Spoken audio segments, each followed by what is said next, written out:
He has to lead the people, not led by the people. ప్రజలకు అనుకూలంగానో అట్లా వాళ్ళ అన్న మాటల మీదనో ప్రభావితం అయిపోయేవాడు ఎప్పుడు లీడర్ కాదు. తన ప్రజలకు ఇష్టం లేనిదైనా కూడా వాళ్ళని తన దారికి తెచ్చుకునేవాడు లీడర్. బట్ ఆ లీడర్షిప్ లక్షణాలు ఏ రాజకీయ నాయకుల్లో కనబడట్లేదు, కొట్టుకుపోతూ ఉన్నారు. ప్రజలకున్న కొన్ని చౌకబారు ఆలోచనలకు అనుకూలంగా కొట్టుకుపోతున్నారు. ప్రజలను ఈ తప్పు బాబు, నేను చెప్పేది కరెక్ట్, నా దారికి నువ్వు రావాల్సిందే అని తీసుకుపోయే పద్ధతిలో లేదు. రాజకీయాలను భ్రష్టు పట్టించారు అందరు కలిసి. ఇప్పుడు ఒక కొత్త రాజకీయాలు కొత్త యువతతోని ముందుకు రావాల్సిన అవసరం ఉంది.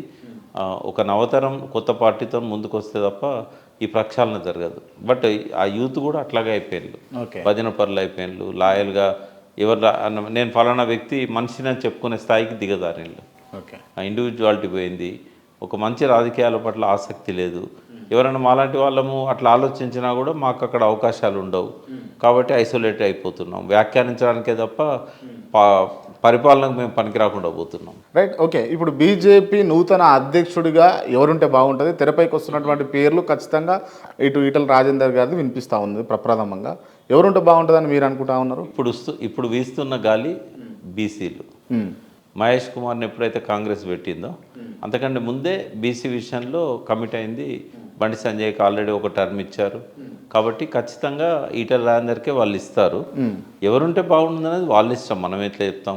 బట్ ఈటల రాజేందర్ రావడం వల్ల ఆ పార్టీకి మళ్ళొకసారి జీవం పోసినట్టు అవుతుంది. ఎందుకంటే ఆయన కేవలం అంటే బీజేపీలో ఆయన ఉన్నా కూడా వ్యక్తిగత ఫాలోయింగ్ రాజేందర్కి ఎక్కువ ఉంది. ఒకటి ఆయన లెఫ్టిస్ట్ కావడం, సో లెఫ్ట్ భావాలతో ఉన్న వాళ్ళు కూడా బీజేపీ అంటే ఇష్టపడరు, కానీ రాజేందర్ అంటే ఇష్టపడతారు. రెండవది టీఆర్ఎస్లో ఆయనకున్న సత్సంబంధాలు.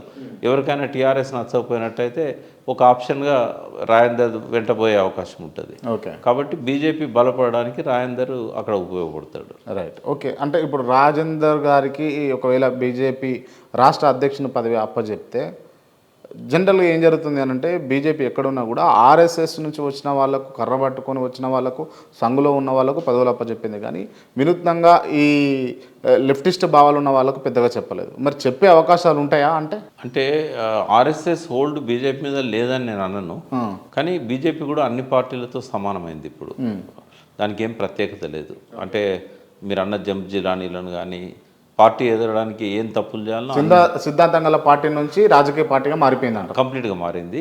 కానీ ఉన్నతమైన పదవులలో ఎవరిని పెట్టాలనే దానిలో కొంత ఆర్ఎస్ఎస్ యొక్క సూచనలకు, వాళ్ళ ఆదేశాలకు కొంత స్థానం ఉంటుంది. రైట్, మీకున్న అవగాహన ప్రకారం రాజేందర్ను రిఫర్ చేస్తుందా ఆర్ఎస్ఎస్, డినే చేస్తుందా? అంటే ఈ విషయాల్లో పెద్దగా జోక్యం చేసుకోవచ్చు. రాజేందర్కు ముఖ్యమంత్రి ఇవ్వాలన్నా వద్దా అనే కాడ ఆర్ఎస్ఎస్ యొక్క పాత్ర ఉంటుంది. బీజేపీని బలోపేతం చేయడానికి ఎవరిని పెట్టాలనే కాడ ఆర్ఎస్ఎస్ పాత్ర ఉండదు, బీజేపీదే ఉంటుంది. Okay, right. ఇది బీజేపీ వ్యవహారం. అంటే కాంగ్రెస్ వ్యవహారం చూసుకుంటే రేవంత్ రెడ్డి దిగిపోయి కొత్త ముఖ్యమంత్రి రాష్ట్రానికి వచ్చే అవకాశాలు ఉన్నాయా? ఇక్కడ కొంచెం ఇది డీప్గా పోయి ఆలోచిస్తే మనకు దాని సమాధానం దొరుకుతుంది. ఎందుకు అంటే రేవంత్ రెడ్డి నాకు తెలిసి 5 ఏళ్ళు ముఖ్యమంత్రి ఉంటాడు. ఒకవేళ కాంగ్రెస్ ఆయన దించడానికి ప్రయత్నం చేస్తే ఆయన బీజేపీ పార్టీ తరఫున ముఖ్యమంత్రి ఉంటాడు సపోర్ట్తో. ఆయన ముఖ్యమంత్రిగా కొనసాగడం అయితే తథ్యం. ఒకవేళ బీజేపీ ఆయనను పడగొట్టాలనుకుంటే ఇప్పుడు బీజేపీకి అవకాశం లేదు. ఎందుకంటే చంద్రబాబు నాయుడు బీజేపీని కంట్రోల్ చేస్తున్నాడు. బీజేపీ కేంద్ర పాలనను చంద్రబాబు నాయుడు కంట్రోల్ చేస్తున్నాడు. చంద్రబాబు నాయుడు వద్దంటే వాళ్ళు ఆగిపోతారు, రేవంత్ రెడ్డిని దించే ప్రయత్నం చేయరు. ఎందుకంటే చంద్రబాబు నాయుడుకు రేవంత్ రెడ్డికి ఉన్న సంబంధం అటువంటిది. కాబట్టి చంద్రబాబు నాయుడు కాదని బీజేపీ రేవంత్ రెడ్డిని దించే ప్రయత్నం చేయదు. ఒకవేళ కాంగ్రెస్ వాళ్ళు దించే ప్రయత్నం చేస్తే వాళ్ళకు ఆల్టర్నేటివ్ లేదు. ఇప్పుడు రేవంత్ రెడ్డి దిగిపోతే కాంగ్రెస్ పాలనే పోతుంది. ఇదే రేవంత్ రెడ్డి కొంతమందిని చీల్చుకొని బీజేపీ సపోర్ట్తోని, అవసరమైతే బీఆర్ఎస్ సపోర్ట్ కూడా తీసుకొని అధికారంలో కొనసాగుతాడు. బీఆర్ఎస్ సపోర్ట్ తీసుకొని ఎందుకంటే సపోర్ట్ చేస్తారా? బీఆర్ఎస్ సపోర్ట్ చేస్తుందా? అప్పుడున్న పరిస్థితులలో చేయొచ్చు, చేయకపోవచ్చు, అది వాళ్ళ ఇష్టం. అది బట్ ఒకవేళ బీఆర్ఎస్ సపోర్ట్ లేకపోయినా కూడా ఆయన రేవంత్ రెడ్డి మేనేజ్ చేసుకోగలుగుతాడు. బట్ నాకు తెలిసి అయితే ఇంకో 4 ఏళ్ళ దాకా ఇంకో ముఖ్యమంత్రిని మనం ఊహించడం అనేది అనవసరం. రైట్, నేనే అన్నాను ఒక స్టేజ్లో ఇక డిసెంబర్తో అయిపోతున్నదని.